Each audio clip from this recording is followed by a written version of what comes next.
Trigger point for your lower back.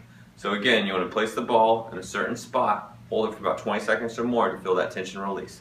So on your lower back, just place it here, hold that, then move it up, here, through that range of motion. A great thing for the trigger point on your spine is actually to get 2 lacrosse balls, right? And then a sock. So you want to put the balls in the sock, obviously.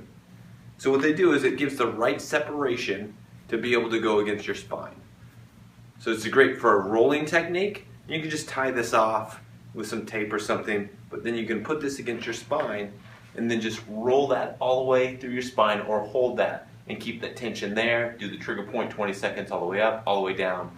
And all you need to do is just get a sock, 2 lacrosse balls, tennis balls, and it works perfectly. You just tie it off. And it's that simple. That's a great way to get trigger point or even rolling for your spine or your erector muscles in your back.